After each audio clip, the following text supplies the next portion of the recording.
Trois dernières lignes. Ok, on y va. Quand c'est vert, c'est bon. Ouais. C'est bien cadré là?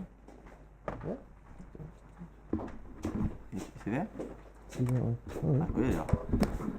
Nous allons étudier le DAF Kaf Bet dans Masechet Ketubot et nous reprenons les trois dernières lignes du DAF Kaf Aleph. Amar Rabbi Abba, Amar Ravuna, Amar Rav. Donc une halakha au nom de Rav. Shelosh Ashvu Lekayim et Ashtar Kara Ar Echad Mehem. Trois personnes qui sont venues être Mekayim Ashtar. Lorsqu'un quelqu'un arrive avec un shtar, un document qui engage une autre personne, eh bien, il se peut que la personne ait besoin d'être Mekayem, de prouver que le shtar est vrai. Si la personne dit voilà, c'est faux, c'est déjà arrivé, c'est un faux, je n'ai jamais ni écrit, ni prêté l'argent, ni rien, tout ça c'est faux, à lui d'être Mekayem le shtar, de prouver que le shtar est vrai. Et comment il prouve que le shtar est vrai? On amène des témoins, soit les témoins eux-mêmes qui sont les signataires, et ils disent bah, c'est vraiment nous qui avons signé, nous étions présents, ou sinon, on verra dans la suite aussi, que on peut parfois simplement amener des gens qui reconnaissent l'écriture des signataires. En tout cas, maintenant il y en a trois qui se sont assis pour être Mekayem le shtar. Donc il peut y en avoir deux qui sont les signataires, mais le troisième forcément ne l'est pas, parce qu'en général il y a deux signataires sur un shtar, pas plus. Donc trois qui se sont assis pour être Mekayem le shtar. Vekara ar alachad mehem. Et il y a un des témoins qui est en train de vouloir justement valider le shtar, sur qui sort une rumeur comme quoi il est pas soul. Donc il y a un des témoins qui est accusé de ne pas être caché pour témoigner. Alors, est-ce que maintenant la question qu'on pose, c'est est-ce que les deux autres témoins, peuvent eux-mêmes, s'ils savent que cette rumeur est fausse, ou ce témoignage est faux, s'ils savent que c'est faux, est-ce que les deux qui sont partis pour témoigner avec lui, est-ce qu'ils ont le droit de témoigner sur lui? Donc on a trois, un qui est accusé de ne pas être caché. Est-ce que les deux autres maintenant ont le droit de témoigner et dire non, il est caché? Et à ce moment-là, c'est bon. Et ça va dépendre en fait de la situation. Tant qu'ils n'ont pas signé. Tant qu'ils n'ont pas signé, eh bien, ils ont le droit de recachériser le témoin qui est mis en cause et ils signent. À partir du moment où eux ont signé, donc on a dit qu'ils sont trois. Le premier a signé, le deuxième a signé. Au moment où le troisième s'apprête à signer, c'est là que sur ce troisième-là sort une accusation de psoul. Là maintenant, ils n'ont plus le droit de témoigner, de dire qu'il est cachère. Pourquoi? Parce qu'on part du principe que comme c'est honteux pour des gens de signer sur le même document qu'un type qui est un voleur ou quelqu'un qui est pas cachère, et bien du coup, une fois qu'ils ont signé, on part du principe qu'ils sont dans Gabadava. Ils ont intérêt à dire que le bonhomme il est cachère. Donc du coup, à partir du moment où ils ont signé sur un shtar dans lequel lui devait signer, eh bien on a peur qu'il n'ait plus d'objectivité et qu'il témoigne à faux que le bonhomme est cachère. Donc tant qu'ils n'ont pas encore signé, c'est trois personnes qui s'apprêtent éventuellement à valider eux-mêmes un shtar. Donc pas signer, à valider un shtar. Ils s'apprêtent à valider un shtar. Une fois que eux-mêmes ils ont signé, ils ont prouvé, ils ont dit ça y est, on a vu ce shtar là, il est bon, et que le troisième il est mis en cause, là ça y est, ils sont engagés, ils ont déjà un pied dedans, on a peur qu'ils mentent. Ça c'est ce que la Gemara nous dit au nom de Rav. Maintenant la Gemara essaye de comprendre de quelle accusation parle-t-on. Donc Arar c'est le fait que quelqu'un vient dire qu'il n'est pas caché. Arar demai, hi Arar de gazlanuta. Si tu dis que le type, on l'accuse d'être un voleur, on a dit très Nino. C'est 2 contre 2 et quoi ça veut dire quoi? On a dit que dans le cas où ils n'ont pas encore signé, ils ont le droit de le rendre cachère. On m'a dit oui, c'est bizarre cette histoire. Il y en a 2 qui disent qu'il est voleur. Ok. On parle d'Ayanim là. Voilà, exactement. Un des 3 d'Ayanim qui doit, ils sont 3 à vouloir valider un shtar. Eh bien, un des 3 est accusé de ne pas être cachère. L'agma envisage de quel cache-route parle-t-on? Si on dit qu'il est voleur, qu'il a volé ou que voilà, il est voleur. Il a volé à un moment donné. Si on dit qu'il a volé et qu'il n'est pas caché à cause de cela, comment c'est possible de dire que tant que les 2 autres n'ont pas signé, ils ont le droit de témoigner qu'il est caché et à ce moment-là, lui le troisième il peut continuer et signer? C'est bizarre cette histoire, pourquoi? Parce qu'au final, sur ce troisième témoin, tu as 2 témoins qui ont dit qu'il était voleur, 2 témoins qui sont associés avec lui, ou qui veulent s'associer avec lui, qui disent qu'il est pas voleur, et ben quoi? Deux qui disent blanc, deux qui disent noir, on met la balle au centre. Normalement, il n'y a pas de raison que les témoins derniers soient plus forts. Alors, Gemara, du coup, elle passe à autre chose. Elle dit Iyar Debga Mishpacha. Alors, tu vas me dire peut-être c'est quoi? C'est un Ar qui est plus faible, c'est quoi?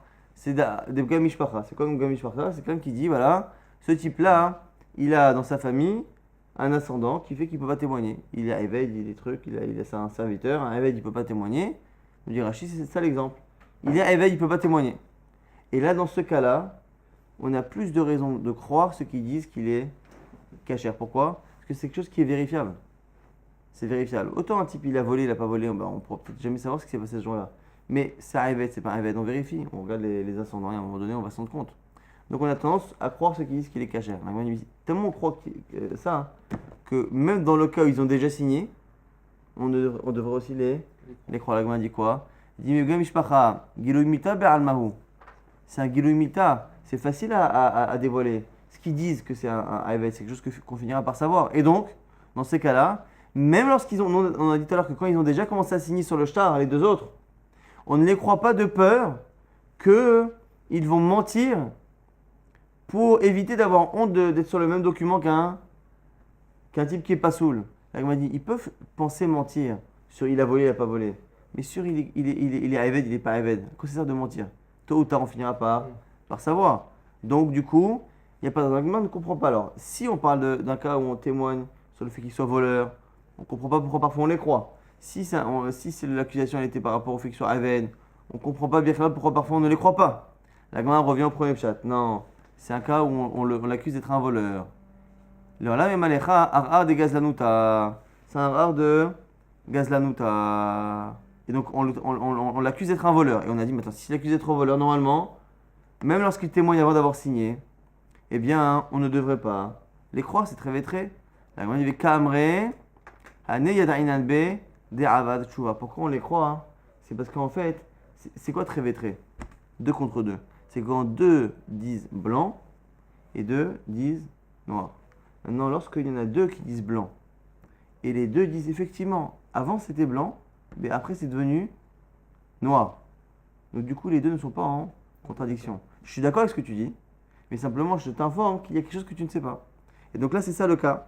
Me dit l'Agma. Pourquoi on les croit? Parce qu'en fait, quand les deux disent après c'est pas un voleur, c'est pas que c'est pas un voleur que c'est jamais arrivé. Parce que si c'est ça, un il dit que lundi il a volé, l'autre il dit lundi il n'a pas volé. Pourquoi croire plus une paire de témoins que l'autre sur une vérité? Alors que non, le premier dit la première paire de témoins dit qu'il a volé lundi.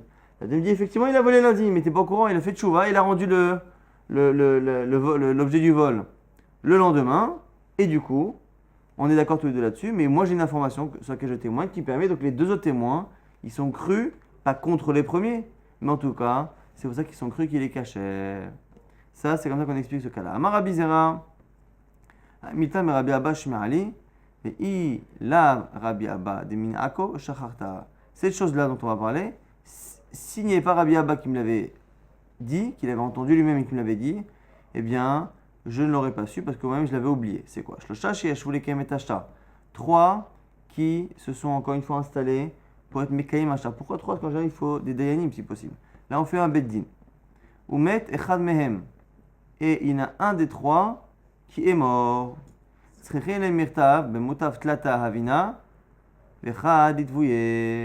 Il faut dire qu'au départ, nous étions trois et qu'à la fin, il y en a un qui est mort. Dire qu'au départ, il y en avait trois qui étaient prêts à tester que le shtar il est bon, mais qu'il y en a un qui est mort entre-temps, qui n'a pas pu.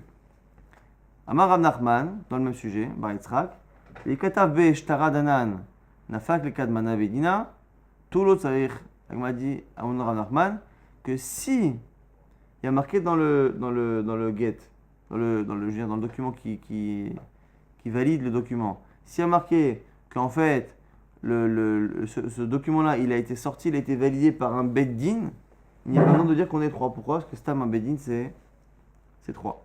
Donc du coup, nous dira Nachman, soit on précise qu'il y a trois, soit on précise que ça s'est fait devant un beddin, parce qu'à la base un beddin c'est trois. L'objet a dit beddin ma beddin khatsoufou. Il m'a dit mais non, c'est pas vrai.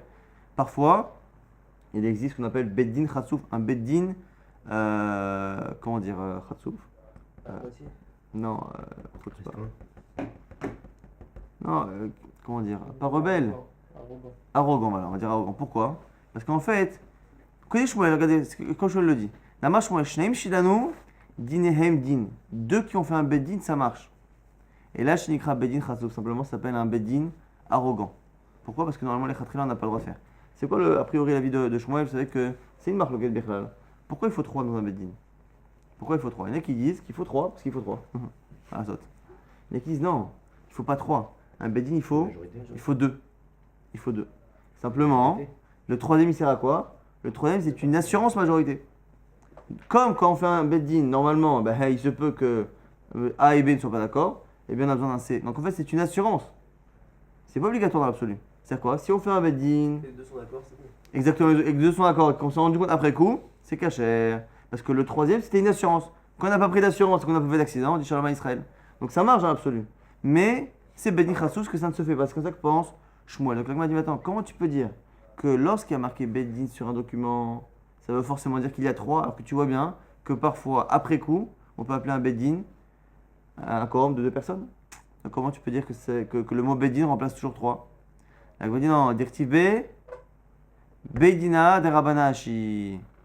Faut dire en fait qu'il y a marqué que c'est le beddin de Ravashi. Alors, le Rashi dit c'est qui Ravashi? Ravashi c'était le Rosh Yeshiva de la ville à côté de Mata Marcia, de la grande ville qui est à côté. Donc c'est un exemple. En gros, c'est un nom d'Egdolim pour dire en gros que s'il y a marqué le beddin de tel Rav, tu imagines bien qu'a priori, c'est comme il faut. Il y a Dilma Rabanan, des Beravashi, qui est des Shmuel Zviraleou. Mais qui te dit que là-bas chez Ravashi, il pense pas comme Shmuel qu'un beddin ça peut être Bedia Avad à 2? Avec mal corrigé, non. Directive B, Ve'amalana Rabanashi. C'est marqué dans le shtar que c'est le beddin de Ravashi qui m'a dit de faire ce truc-là.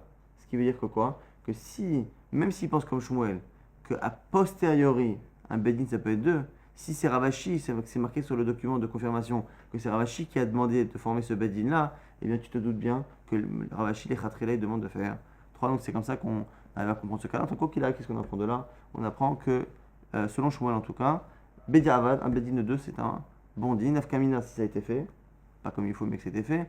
Nafkamina, éventuellement aussi, pour toutes les choses qui ne nécessitent pas de décision. Parfois, on a besoin d'un beddin, non pas pour décider, pour trancher, mais pour assister.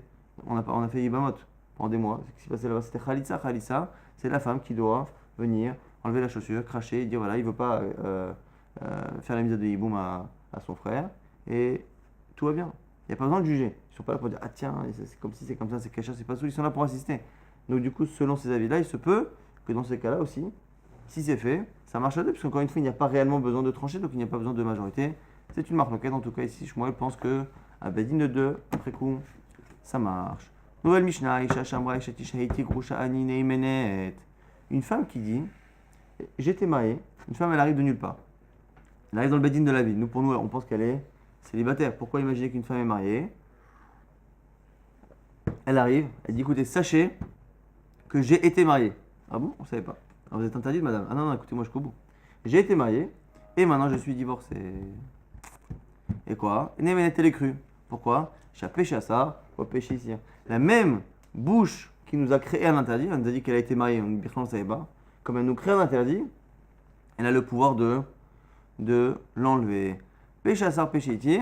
Ve'im yesh edim shaita eshetish ve'omer el grusha ani ein anemed. Mais le même cas où en fait, avant qu'elle ait parlé ou même après qu'elle ait parlé, finalement on a des témoins et donc une preuve avérée qu'elle était mariée.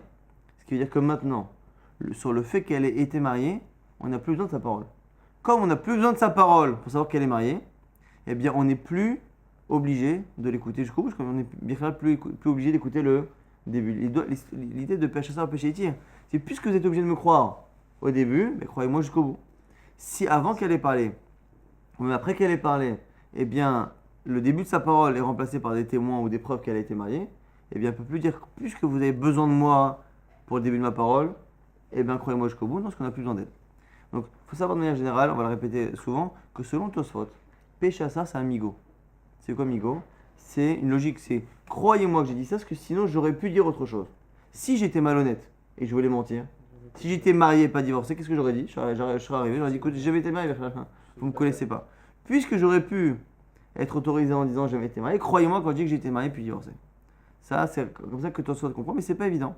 Parce que Péchassa, on peut comprendre comme ce qu'on a dit tout à l'heure, c'est que le simple fait que la personne, on ait besoin de sa parole sur le début, on la croit jusqu'au bout. C'est pas parce que c'est dans la même parole aussi? Un peu de ça, ça dépend. Son Tosot, non. Son Tosot, c'est du migo classique. Et il se peut que selon Rashi, ce soit pas comme ça. Encore un cas similaire. Amra nishbiti utorani nemenet shapeshasa wa peshiti. C'est qu'une femme qui a une relation avec un non-juif, elle est interdite au Kohanim. Et donc une femme qui est prisonnière de non-juifs, on part du principe qu'elle n'a pas pu rester tranquille avec des non-juifs, et donc du coup elle est interdite au Kohanim. Une femme qui arrive de nulle part. Mais on ne savait pas, hein. On n'a jamais entendu parler qu'elle a été emprisonnée. On pense qu'elle revient de vacances. Elle revient, elle nous dit j'ai été emprisonnée par des goïms, mais bah au Hachem, il ne s'est rien passé. Ouais. On la croit. Parce que Birchal aurait pu nous dire qu'elle est partie en vacances. Donc, comme elle nous dit qu'elle a été captive et qu'il ne s'est rien passé, on est obligé de la croire. Mais encore la même chose. Mais si après ou avant on a des témoins qu'elle a été captive, eh bien on n'a plus besoin de sa parole pour savoir qu'elle a été captive. Donc du coup, on n'est plus obligé de la croire jusqu'au bout. Mais et si il y a des témoins qui viennent après le fait qu'elle se soit mariée, eh bien, elle ne divorcera pas. Et Rachid nous dit que dans la Gemara, on verra sur quel cas ça parle. Est-ce que ça parle sur le premier cas, où elle dit j'ai été mariée puis divorcée, ou dans le cas où elle dit j'ai été captive, mais il ne s'est rien passé. En tout cas, on revient maintenant sur le principe de Péchassa. Amar Rabbi Yassi dit Minaïn la Péchassa, ou Péché Itir Minatora. D'où apprend-on ce principe-là? Que Péchassa ou Péché Itir, que puisqu'on le croit on est obligé de le croire sur le Issour au départ, et bien on est obligé de le croire parce qu'il me dit que c'est Mouta. Shene Ema, car il est marqué Et biti, Natati la Ishaze, les Isha. Alors là-bas, la paracha de comment ça s'appelle, celui qui Motsi Sheker, qui dit un mensonge sur une fille, il épouse une fille et il dit voilà, j'ai pas trouvé la fille qui était Betula, donc ça veut dire qu'elle m'a trompé entre le mariage et les Nisouin. Et là-bas, le père vient et témoigne et dit Et biti, Natati la Ishaze, j'ai donné ma fille à cet homme-là, l'Isha, il l'a détesté, il est sorti sur elle de mauvaises paroles en disant L'Omasati les Bitera Betulim, j'ai pas trouvé ta fille qui était Betula. En tout cas, quand le père il dit j'ai donné ma fille à cet homme-là, à cet homme, nous dit Ravasi, la Ish, Asara, Azé, Itira, en disant j'ai donné ma fille à un homme, la Ish, à un homme. Avec ce mot-là, le père il est en train de dire que sa fille elle est interdite à tout le monde. En disant la Ish, Azé, en disant à celui-ci, ça vient apprendre que parmi tous ceux qui sont interdits, celui-ci il est autorisé parce que c'est son mari. Ravasi utilise ce passouk-là pour dire que à péché à savoir péché, c'est-à-dire que le père qui vient témoigner et dire que sa fille a été mariée, eh bien il peut par la même occasion dire à qui elle a été mariée et donc à qui elle est autorisée. Selon Ravasi, c'est de là qu'on apprend péché à ça. Ou à péché, la Gemara a dit la malikra, pourquoi il y a besoin d'un pasouk? Zvarahi, c'est une logique. Ou Asara, puisque c'est lui qui crée l'interdit, eh bien c'est lui qui le délimite. C'est lui qui le délimite, il est propriétaire entre guillemets de cet interdit qu'il nous crée. Donc du coup, comme c'est une logique, on n'a pas besoin du pasouk. Alors du coup, à quoi ça sert le azé? Natati ish azé, je l'ai donné à cet homme-là. Pourquoi cet homme-là? Le azé, il est en trop. Et là, kistaekra, igderavuna amarav. C'est pour apprendre une autre halakha qui est citée au nom de Rav. Pourquoi d'amaravuna amarav? Car Ravuna il dit au nom de Rav. D'où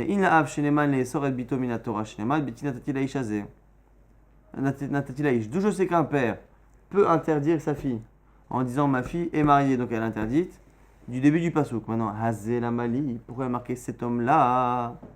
Pourquoi là, lui et pas quelqu'un d'autre? La Mali est bailek de Tanya Rabiona, et biti natila ishazé, Hazé velo la yabam.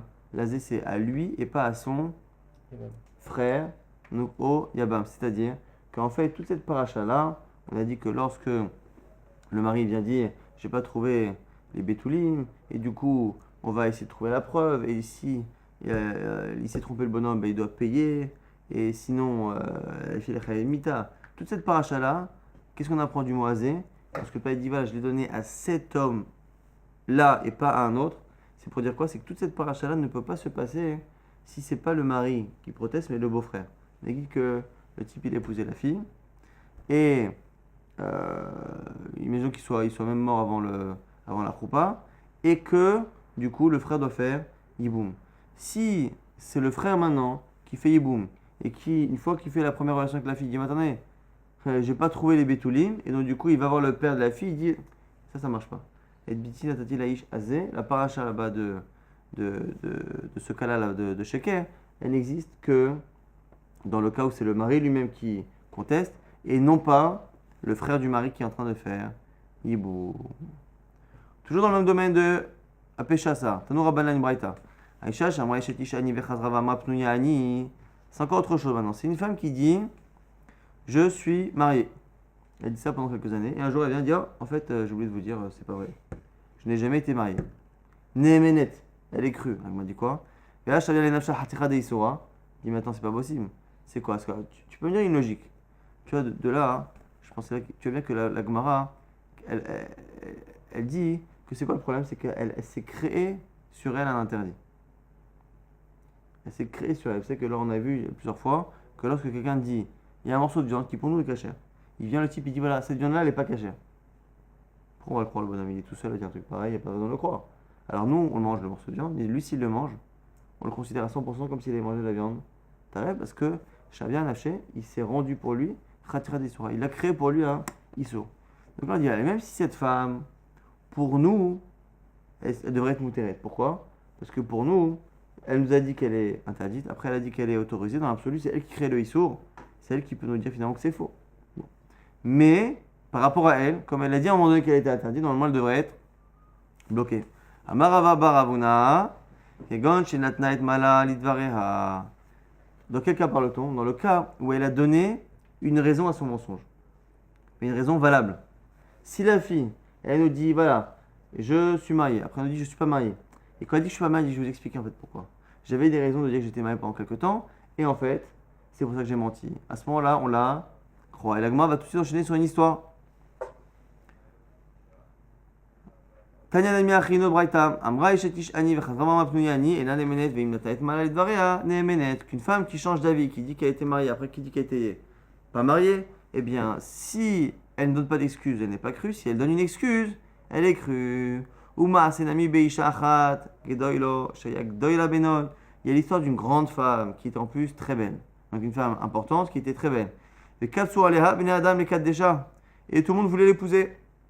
Mais Amralam, elle leur disait, mais Koudé Chetani, mais je suis mariée comme ça au moins, elle évitait que les hommes fassent la queue devant chez elle.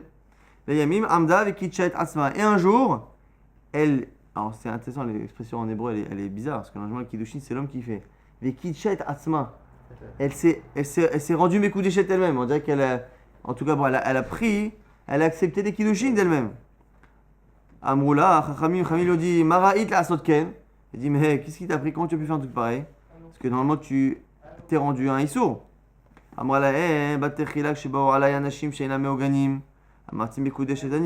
Lorsqu'au départ, les gens qui venaient, c'était des gens qui n'étaient pas bien pour moi, eh bien, je leur ai dit que j'étais marié. Maintenant que c'est des gens bien qui viennent, j'ai dit que j'étais disponible. Et du coup, j'ai accepté de me laisser marier.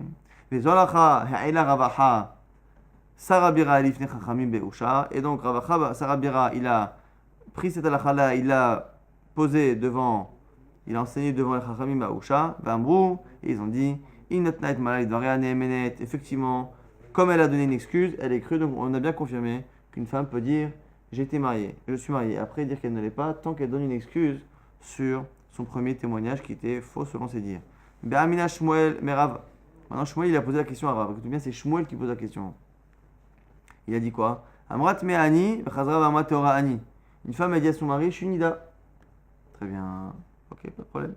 On commence à faire nida. Au bout de 3 jours, ok, elle lui dit, ah non, je t'ai pas dit en fait. Je t'ai pas nida. Mais tu m'as énervé à 3 jours. Tu m'as vexé. Donc j'ai dit que j'étais nida, comme ça, chacun chez soi.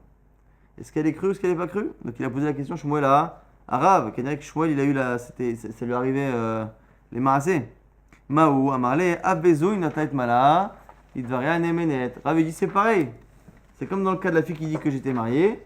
C'est une manière de dire que je suis interdite. Si elle donne une raison, elle dit voilà, j'ai dit que j'étais nida parce que en fait, voilà, eh bien, ça marche. Tana mine arba'im dimnin, la filo achi, lo avad Shmuel, ouda benafshe. Même s'il lui a enseigné 40 fois la Rav, Shmuel, il n'a jamais accepté de le faire pour lui-même. Quand sa femme, elle lui disait qu'elle était Nida, même si après, elle disait, non, en fait, c'était pour que tu te... Walou, ça y est, 12 jours, trop tard. Donc il avait peur, c'est pas une punition, mais il avait peur. Tanor Rabbanan, nouvelle braïta. Shneim omrim met, ou Shneim omrim lo met. Là, on revient à notre réunion de Trévétré, 2 contre 2. On avait vu ça on avait vu exactement cette braïta et tout même la discussion qu'il y a autour. On avait vu ça dans Masechet Yebamot. Daf Pechet, c'est marqué ici. En tout cas, 2 qui disent le mari de cette dame-là est mort. La femme, elle est à Gouna, elle attend. 2 qui disent il est mort. 2 qui disent il n'est pas mort. Qu'est-ce qu'on fait? Ou pareil, 2 qui disent divorcé, pas divorcé. Shneimom Nigarsha, Shneimom Nigarsha. Arezo Lotina, elle ne se marie pas évidemment, parce que c'est 2 qui s'annulent, on ne sait pas. Mais Imniset, maintenant, si elle s'est mariée, qu'elle ne nous a pas écouté, l'otetse, on ne la sort pas. C'est-à-dire que les khatrila, il ne faut pas qu'elle se marie. Mais si elle s'est mariée, bon, on ne va pas non plus en faire quelque chose. On m'a dit maintenant, Rabbi Menachem, Bar Yossi, lui il n'est pas d'accord. Omer, Tetse, il dit quoi? Dans le cas où il ne nous a pas écouté, évidemment qu'elle sort. Tetse. Et il précise, Rabbi Menachem, Bar Yossi, et maintenant il Omer Tetse, quand est-ce que je dis qu'on l'a puni qu'elle sort? Bisman Shbao Edi Machani, c'est dans le cas où elle s'est mariée après que les premiers témoins aient été contredits par les deuxièmes. Mais dans le cas où la pauvre, imaginez quoi le cas, c'est quoi? Il y a 2 témoins qui disent son mari est mort. Elle se marie.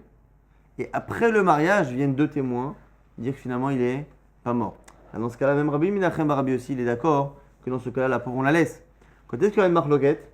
Dans le cas où il y a eu 2 témoins qui disent qu'il est mort, puis 2 témoins qui disent qu'il n'est pas mort, elle s'est entêtée. Tout le monde est d'accord qu'elle n'a pas le droit d'épouser. Elle n'a pas le droit. Elle s'est entêtée à l'épouser. Est-ce qu'une fois qu'elle s'est entêtée, Tanakama il dit, ça y est, c'est fini, on la laisse. Rabbi Menachem dit quoi? Elle ne nous a pas écouté? Bien sûr qu'on la sent.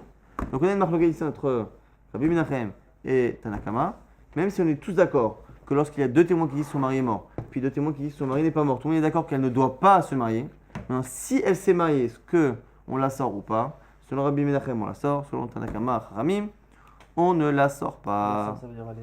On la fait divorcer quoi? On force le divorce. On les sépare de force. La Gemara a dit attends. Selon Tanakama, le type il y avait 2 contre 2. Elle aurait pas dû l'épouser. Non, elle l'a épousé. On les laisse ensemble? Je crois. Il y a un safek. Il y a un safek très vétré. Il y a des très vétrés. Mirté très vétré vénino. Ah bah allez, Abacham Taloui. Celui qui a une relation avec une femme. Alors ok, tu ne le forces pas à divorcer. Mais le problème c'est qu'à chaque fois qu'il va avec elle, il va avec une femme qui est 50%, qui a de chances d'être interdite. Et celui qui est avec une femme qui est interdite, il est chayav à chaque fois d'un korban. Korban, Hacham Taloui. Hacham Taloui, c'est le korban qui est fait par rapport au type qui transgresse un cas de safek. Il y a un issour, comment dire, il y a un issour sûr dans le fait De transgresser quelque chose de transgresser. C'est-à-dire que tu sais qu'il y a un safek et tu fonces dedans avec le sourire, c'est Hacham Taloui, mais comment il peut aller avec elle? Alors qu'est-ce que la Gemara dit? La Gemara dit non, en fait, on parle d'un cas où en fait, elle s'est mariée avec un des 2 témoins qui a dit qu'elle était veuve. 2 témoins qui disent qu'elle est veuve, 2 témoins qui disent qu'elle n'est pas veuve. Si c'est une 5e personne qui vient et qui se marie avec elle, ben, le 5e faisant pas partie des témoins, ben, lui la situation elle est complètement douteuse pour lui, donc lui il peut pas aller avec une femme, alors c'est un doute. Mais si c'est un des 2 témoins, un des 2 témoins il est sûr de ce qu'il dit, il est sûr qu'il a vu le bonhomme mort. Donc quand il va avec cette femme-là, pour lui c'est pas un. Ça fait que le Hacham Tolna, il est par rapport à lui. Oui, C'est mais il juge parti. Peut-être qu'il dit qu'elle est veuve exprès pour pouvoir. là, dans certains cas, normalement, on ne croit pas. Mais là, ici, il n'y a pas eu de problème. Normalement, ça le dessert parce que, au lieu de rassurer, de dire parce qu'il y en a un qui est sûr, c'est un qui magouille plus. Ouais, c'est ça. Mais C'est par bizarre rapport à... que la Gemara dise. Oui, mais non. d'un côté, par rapport à lui-même, le type, il prend un risque. Ouais, mais justement, mais, C'est c'est- cachère, tu ouais, mais quand tu as 2 témoins aussi qui disent elle est, 2 témoins qui disent qu'elle n'est pas, ils prennent un risque aussi de la Alors, même manière. la Gemara dit maintenant, même si lui, tu dis qu'il n'est pas Hacham Taloui, pourquoi? Parce que lui, c'est ce qu'il dit. Elle sait pas, Birkhan. Pourquoi? Parce que il y a 2 témoins qui disent qu'il est mort. Elle sait pas. 2 témoins qui disent qu'il n'est pas mort. Elle sait pas, donc elle-même, elle peut pas se laisser faire parce que elle-même, par rapport à elle, comme c'est un doute, c'est Hacham Taloui pour elle. La Gemara dit, Higoufa, Hacham Taloui, Kaima. Maintenant, Béomeret Barili, non. On parle d'un cas aussi, la femme, elle sait que son mari est mort. Pourquoi? Parce qu'elle connaît son mari. Elle sait que son mari lui a dit, voilà, je vais partir. Très probable qu'il m'arrive ça et ça. Si il m'arrive n'importe quoi d'autre, je te donne des renseignements, je t'envoie quelque chose. Elle connaît son mari, elle sait plus ou moins que, donc par rapport à elle, il n'y a pas de doute. Le Hacham Taloui est lié à la sensation de doute que la personne a. Or, ici, comme on est dans un des deux témoins pour lui, et elle sait, la situation fait qu'elle sent que son mari est décédé, mais il n'y a pas de problème. Maintenant, on a vu pour l'instant que quoi? Que on avait une marloquette, on a dit, lorsqu'il y a deux témoins qui disent il est mort ou elle est divorcée, puis deux témoins qui disent non, finalement il n'est pas mort ou il n'est pas divorcé, eh bien, dans ces cas-là, quoi qu'il arrive, elle ne peut pas se marier, parce qu'il y a deux et deux qui se contredisent, mais si elle s'est mariée, là c'est là qu'on a une marloquette. Selon Chachamim, elle reste, selon Rabbi Menachem, elle ne reste pas. Donc, vous allez voir que Rabbi Yochanan, il fait un mix entre Chachamim et Rabbi Menachem. On a dit que selon Chachamim, si elle s'est mariée après qu'il y ait eu deux paires de témoins qui se sont contredits, eh bien, elle reste. Selon Rabbi Menachem, elle ne reste pas. Rabbi Yochanan dit que ça va dépendre du cas. Dans le cas où il témoigne sur la mort, ou le fait qu'il soit vivant, on fait comme Chachamim. Dans le cas où il témoigne sur le fait qu'elle soit divorcée, et après on dit qu'elle n'est pas divorcée, on fait comme Rabbi Menachem, et l'Agma va comprendre, va essayer de comprendre comment il peut danser comme ça sur les deux pieds. Amar Rabbi Yochanan, Shnaim Orim met, ou Shnaim Orim Lomet, deux qui disent qu'il est mort, puis deux qui disent qu'il n'est pas mort son mari. Arizolotinase, Vegni Setotetse, elle ne se mariera pas, mais si elle s'est mariée, elle ne sort pas. Donc c'est comme qui? C'est comme Chachamim de la Braïta. Rabbi Yochanan, c'est un Amora normalement, il n'a pas le droit d'avoir un avis personnel lorsque les Tanaïm ont déjà parlé. Donc il doit se ranger dans un des camps. Shnaim Orim Nigarsha, Shnaim Orim le Nigarsha, deux qui disent qu'elle a été divorcée, et deux qui disent que finalement elle n'était pas divorcée. Arizolotinase, évidemment qu'elle ne se marie pas. Ve'imniset, et si elle se marie, et là on switch et on passe en Rabbi Menachem. Ve'imniset, tetse, elle sort. Alors je comprends pas. Or on a vu nous que pour que ce soit le mariage, divorce-mariage, ou que ce soit la mort ou le fait qu'il soit vivant, c'est toujours le même cas. Selon Rabbi Menachem, eh bien si elle s'est mariée, on la divorce à chaque fois.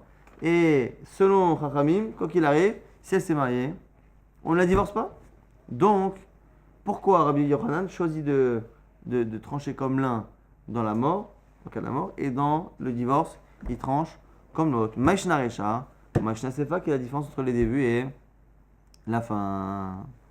Amara, alors du coup ici on va avoir trois réponses pour justifier le fait que Rabbi Yochanan soit plus cool dans le témoignage de la mort que dans le témoignage du divorce. Je répète, finalement, on a deux paires de témoins qui se contredisent, ok? Et normalement, elle ne doit pas après se marier par rapport à cela. Si elle s'est mariée, dans un cas, on la laisse tranquille. Dans un cas, on la fait quitter le mari. Et finalement, dans quel cas on est moins strict? Dans le cas de la mort. Lorsque les deux témoins premiers ont témoigné qu'il était mort, après deux autres qui ont dit qu'il n'est pas mort, là-dessus, si elle s'est mariée, on la laisse tranquille comme Rabbanan. Et dans le cas où c'est par rapport au divorce, on est plus strict comme Rabbi Menachem. Il faudra comprendre quelle est la différence entre ces deux cas. Première réponse, Amar Abaye, Targema, Abaye dit, je vais vous expliquer de quel cas on parle. Be'ed Echad, on parle ici d'un seul témoin. Il y a marqué au pluriel, mais c'est un seul témoin. Et quoi? Be'ed Echad Omer, Met, Eminu Rabbanan Kebetre, Ukde'ola Damarola, Kolmakom Shemina Torah, Be'ed Echad Arekan Shnaim. Parce que ici, on a un seul témoin. Alors, normalement, vous allez dire un seul témoin, c'est zéro. Sauf que quand on a fait Maseret Yevamot, on sait qu'un témoin par rapport à une Aguna, les Chachamim, ils ont dit que c'est une valeur de 2. Pourquoi? Les Chachamim, ils lui ont donné une super force à ce témoin, parce qu'on part du principe que la femme va faire une enquête. Pourquoi? Parce qu'il y a plusieurs Mishnah dans Maseret Yevamot qui expliquent à quel point, lorsque cette femme-là s'est mariée sur la foi d'un seul témoin, si son mari il revient après, la fille, elle prend tellement de punitions, elle a la Ktuba ni du premier, ni du deuxième, ni les enfants dans la Ktuba, ni du premier, ni du second, elle doit se séparer des deux. Bon, elle a finalement une pluie de contraintes qui font justement en sorte qu'à la base, lorsqu'il y a un seul témoin qui vient témoigner, la fille a tellement peur de se retrouver dans la situation où le mari revient, tellement peur, que du coup on part du principe que cette peur-là va faire qu'elle va bien vérifier et que ce témoin-là il n'est pas si seul que ça parce qu'en fait il va être aidé par la présomption que l'on a que la femme va bien enquêter et être sûre que son mari est bien mort. Et donc du coup ce témoin-là, il est cru et il est cru comme deux. Comme il est cru comme deux, dans le cas où, encore une fois, où il témoigne qu'il est mort, pas qu'elle est divorcée. Dans le cas où il témoigne qu'il est mort, il est cru comme deux. Et donc lorsque vient après lui un autre témoin dire non, il n'est pas mort, ben, ça devient un témoin contre deux, parce que le premier il a été cru comme un, du fait justement que les punitions éventuelles que la femme pourrait avoir si le mari revient, eh bien, sont tellement fortes qu'on part du principe que ce premier témoin est un super témoin, il est deux. Et donc du coup, comme il est seul, mais celui qui revient dire après qu'il n'est pas mort, avec les khats, il est tout seul, même comme Shane, mais un contre deux, c'est zéro. Là, il m'a dit, attends, si c'est ça. Tu es en train de me dire que, alors, donc du coup, dans le cas du divorce, ça marche pas comme ça. Pourquoi? Dans le cas du divorce, Il est tout seul. les deux valent un contre un. Mais dans le cas, on a dit, où il témoigne qu'il est mort, le premier qui témoigne qu'il est mort, il vaut 2. Le deuxième qui vient après le contredire, il vaut 1. Donc on a dit 1 contre 2, c'est rien du tout. Donc on m'a dit, mais si c'est ça alors, pourquoi il a dit Rabbi Yochanan qu'elle n'a pas le droit de se marier? Pourquoi il a juste dit que si elle s'est mariée, on la laisse? C'est pas vrai si c'est 1 contre 2. Dis-moi quand tu as deux témoins qui parlent, qui disent il est mort. Et après un témoin qui dit qu'il n'est pas mort. Selon toi, ça revient à ça. Ici, 1 contre 1 dans le cas de la mort, 1 contre 1, le premier comptant comme 2. Eh bien, tu as deux témoins et en face, tu as un témoin et un témoin contre 2. C'est 0, donc normalement, non seulement tu ne devrais pas la divorcer, mais tu devrais même l'autoriser à se marier, parce qu'on a deux témoins selon toi, comme deux témoins qui disent qu'elle est mariée. L'agma dit quoi? On va dire Michou de Rabbi Assi, à cause de ce que dit Rabbi Assi. Amar Rabbi Assi, Asami Mecha Akshutpe, Velazut Sfataim Ahaik Mecha, écarte, c'est deux léchonotes là-bas dans Michli qui se répètent, pour dire éloigne de toi toute parole, toute mauvaise parole. C'est-à-dire que même si les Chachamim ont cru un seul témoin, comme deux, et du coup, alachiquement, c'est deux témoins qui ont dit qu'il est mort, et en face, un seul témoin qui dit qu'il n'est pas mort, et donc du coup, elle pourrait se marier à là. Le seul problème, c'est que les gens, qu'est-ce qu'ils voient les gens? Ils voient un témoin, et ils voient un témoin. Et donc du coup, les gens, ils vont parler, ça va jaser, ils vont dire, ah bah, regarde celle-là, un témoin qui a dit ouais, elle s'est mariée, alors qu'il y a un autre témoin qui a dit que non. Quelle est la raison de croire plus l'un que l'autre? La Torah te dit, évite toute situation justement de médisance. Et donc c'est la raison pour laquelle, mais sinon, Inachinami selon Abaye, dans l'absolu, elle pourrait même se marier. Les khatrila, si ce n'était cette crainte-là. Donc c'est la première raison pour justifier la différence qu'il y a entre le premier cas de Met, où il témoigne sur la mort, où là on voit qu'après coup, si elle s'est mariée, on la laisse marier. Et dans le cas où deux témoins disent qu'elle est divorcée, deux témoins qui disent qu'elle n'est pas divorcée, on ne la laisse pas. Abaye pour l'instant a expliqué qu'en fait on ne parle pas à chaque fois qu'il y a deux témoins, mais on parle qu'il y a un témoin. Et un témoin dans le cas du mort, eh bien c'est compté comme deux, ce qui n'est pas le cas du du guet. C'est pour ça qu'il y a une différence entre les deux cas. Et les chadomani garsha, maintenant la fin, un qui dit qu'elle a été divorcée, et les chadomani garsha, un qui dit qu'elle n'est pas divorcée. Tavayu beshet ish kamsade, les deux sont d'accord qu'elle a été mariée à un moment donné. Parce qu'un dit divorcé, le type a divorcé, donc ils sont d'accord qu'elle a été mariée. Les deux disent qu'elle a été mariée. Donc ils sont deux à dire qu'elle a été mariée, mais il n'y en a qu'un seul qui dit qu'elle a été divorcée, et donc il a 1 contre 2, c'est 0. Donc ça c'est la fin de la première réponse. Un seul qui dit qu'elle a été divorcée. Il est tout seul. Mais il est d'accord qu'elle a été mariée. L'autre qui dit, elle a été mariée, et elle est encore mariée. Donc ils sont deux à dire qu'elle a été mariée, à créer le issou, et il n'y a qu'un seul qui l'enlève. Donc du coup, ça fait 2 contre 1. Rava Ama. Rava nous dit quoi maintenant? C'est quoi l'autre réponse? Non, l'Orlam, Trevetrini, non, revient en cas de départ. C'est 2 contre 2, c'est marqué au pluriel. Baou, ils sont venus dire, non, reste le pshat classique. Même si on peut dire comme Abaï, on a déjà vu dans les Bamot aussi que des fois, Baou, ils sont venus, c'est pas des témoins, c'est un témoin. Mais Rava, il revient à un pshat plus dans les mots. Et alors quoi? Rabbi Yochanan, Dvarav shel Rabbi Menachem Rabbi Yossi begirushin, velo ra'a b'mita. En fait, Rabbi Yochanan, il a fait une pshara, il a choisi d'être mahmir, comme Rabbi Menachem, dans le cas de la mort, et il a choisi de tenir comme Chachamim, dans le cas du verset exactement. Dans le cas du guet, il a pensé comme Rabbi Menachem, et dans le cas de la mita, de la mort, il pensait comme Rabbanan. C'est que dans l'absolu, en fait, il pense comme Rabbanan. Simplement, il a trouvé que dans le cas du guet, c'était bien d'être mahmir. Donc du coup, comme c'est bien d'être mahmir pour une raison, il en a profité pour partir sur la chita de Rabbi Menachem, mais avec Aradine, s'il est Mekel à un moment donné, si il autorise comme Chachamim dans un cas, c'est qu'il pense comme Chachamim. Il pense que la vérité est comme Chachamim. Simplement, il dit ah là, ça vaut le coup d'être marmire. Pourquoi? Maïtama mitaina nechola mikrashato, giroshin, yechola, makrashato. La Gemara dit pourquoi? Pourquoi? C'est parce que la mort, la femme, elle a peur. Elle a peur. On peut partir du principe que la femme, elle a tellement peur avant de se marier que son mari revienne. Parce que si son mari revient, donc imaginons qu'il y a deux témoins qui disent qu'il est mort, deux témoins qui disent qu'il n'est pas mort. La fille se dit, bon, attends, il y a quand même 50-50, imagine le mari revient. Je fais quoi moi? J'ai l'air bête. Alors que quoi? Que dans le cas du guet, donc du coup, elle a peur.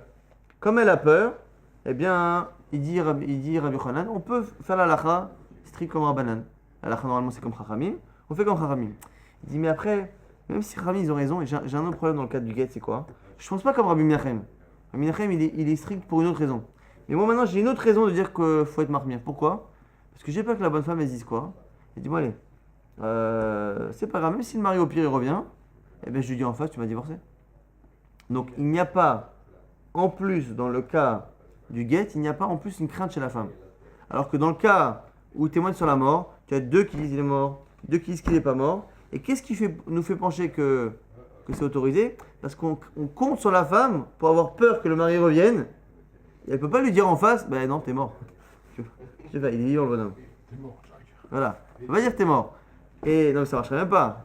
Tu t'es mort. Donc, alors que dans le cas où deux disent qu'elle est divorcée, deux disent qu'elle n'est pas divorcée, elle dit, allez, même si au pire il revient dire qu'il m'a jamais divorcé, je pourrais lui dire en face, tu es divorcé. Donc, on n'a pas cette crainte-là qui rajoute une assurance pour la croire. Et pour... Normalement, elle sait si elle est divorcée ou pas. Oui, bien sûr qu'elle sait, mais on a peur qu'elle mente. On a peur que les deux premiers témoins ne soient pas des vrais, et on a peur qu'elle mente. Donc, Alors que... vient, elle va aller au bout de son mensonge. Exactement. Alors que... qu'elle a menti au départ avec ses deux témoins qu'elle a monté de Voilà. complot, elle va aller jusqu'au bout. Alors que sur la mort, elle peut pas mentir parce qu'il est là. L'agma a dit, mais attends, mais comment tu peux... Mais l'agma a dit, mais il y a un problème. Mais depuis quand on dit qu'une femme, elle a cette chutzpah, ce culot de dire à son mari en face, tu m'as divorcé. Et Amar Ravna, pourtant Ravna, il a dit, Aïcha, Shamra le Baala Gerash Tani Nemenet, une femme qui dit au Bedin devant son mari, tu m'as divorcé, elle est crue. Pourquoi? Chazaka, parce qu'on a une présomption. En Isha Me'iza Paneha, Bifne Baala. Une femme n'est pas effrontée au point de dire devant son mari, comme ça, écoute, tu m'as divorcé. Donc, du coup, il y a un problème. D'un côté, on nous dit que de manière générale, une femme, elle est toujours crue par rapport au guet, parce qu'on part du principe que devant son mari, elle n'osera jamais dire qu'il l'a divorcée si ce n'est pas vrai. C'est une chose. Mais d'un autre côté, tu me dis que dans le cas où il y a deux témoins qui ont dit qu'elle est divorcée, deux témoins qui disent qu'elle n'est pas divorcée, elle n'a pas peur que le mari revienne un jour, parce que même s'il revient, elle se dit allez, c'est pas grave, au pire, je le renverrai dans les cordes en lui disant qu'il m'a divorcé. Alors quoi? Une femme, elle ose ou elle n'ose pas? Ça, la question, la dit Enemile, Chadeleka Edim, les Kamesayala. Quand est-ce qu'elle n'ose pas? Lorsqu'elle n'a pas de témoin. Une femme qui va au Bedin sans témoin, elle dit devant son mari, rappelle-toi, hier, tu m'as divorcé.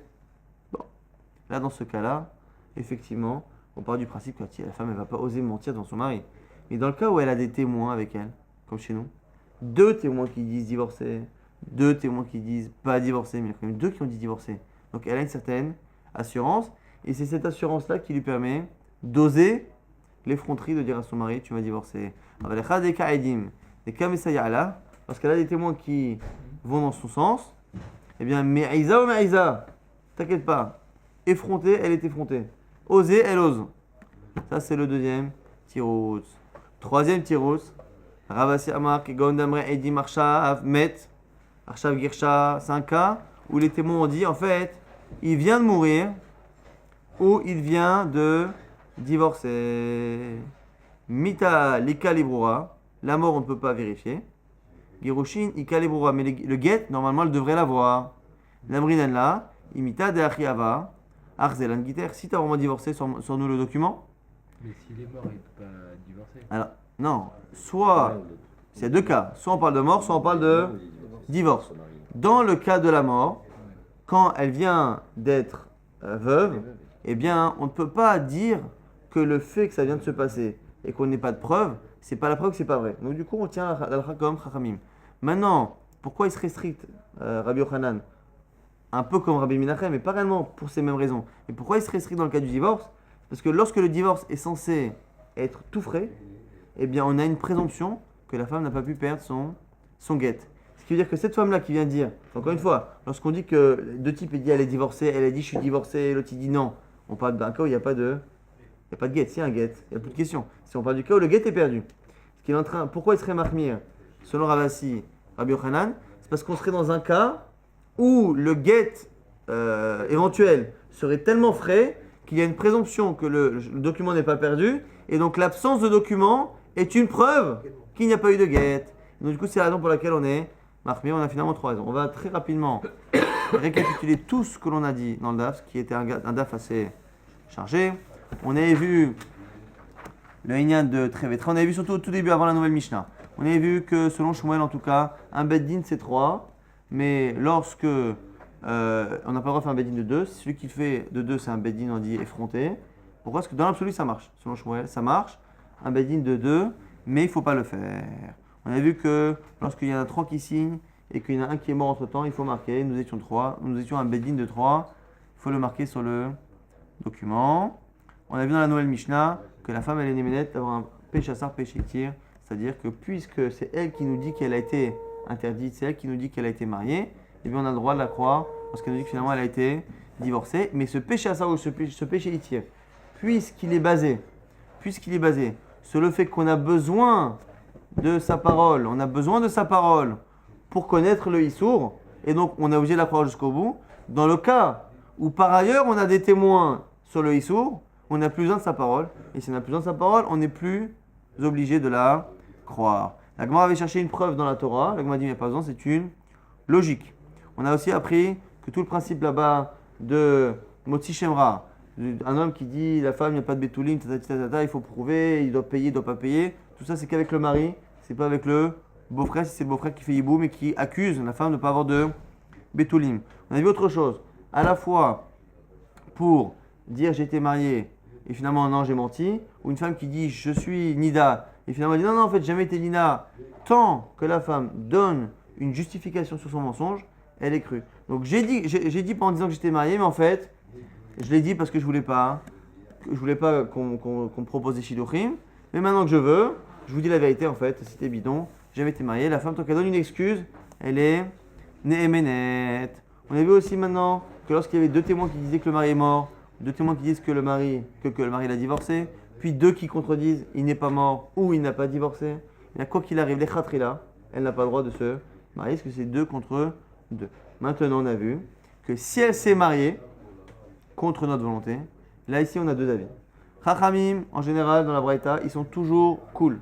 Que ce soit une contradiction sur le divorce, une contradiction sur la mort, quoi qu'il arrive, elle ne divorcera pas. Et selon Rabbi Menachem, quoi qu'il arrive, on est strict. C'est-à-dire que comme elle ne nous a pas écoutés, qu'elle n'aurait pas dû, il y a eu 2 témoins qui ont dit divorcer, mais 2 qui ont dit pas divorcer, 2 témoins qui ont dit mort, 2 témoins qui ont dit pas mort, et comme elle ne nous a pas écoutés, eh bien, elle sort. La difficulté qu'on avait, c'était un Rabbi Yochanan qui vient et qui a l'air de piocher comme ça. Dans le cas de la mort, il dit comme Chachamim, et dans le cas du divorce, il dit comme Rabbi Menachem. La Gemara dit alors comment c'est possible? Alors, on va redire dans l'ordre. Premier tirous, première réponse de Abaye. En fait, on ne parle pas de 2 témoins et de 2 témoins. C'est pas très vétré. C'est 1 contre 1.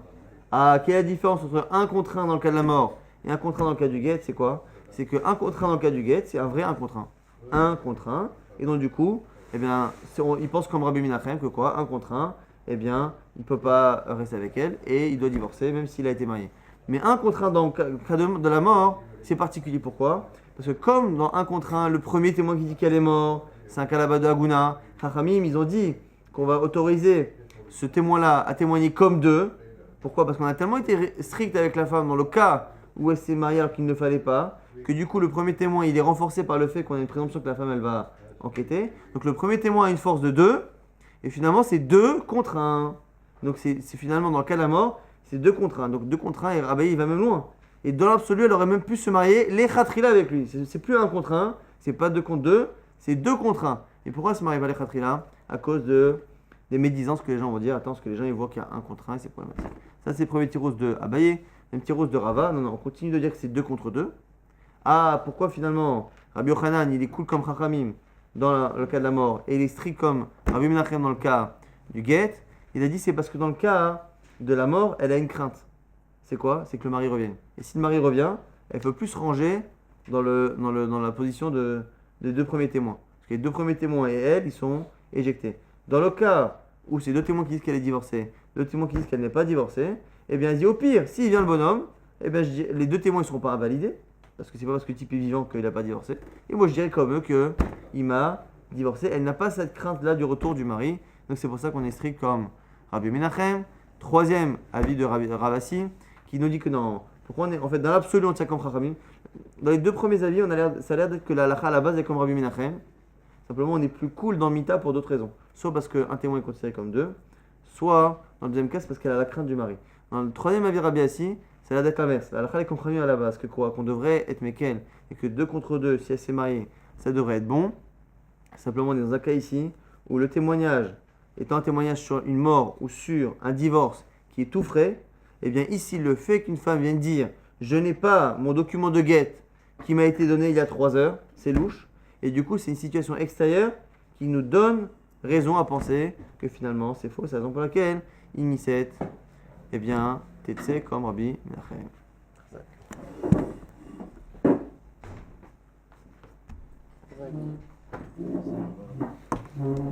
On t'a gardé nos 2 miettes.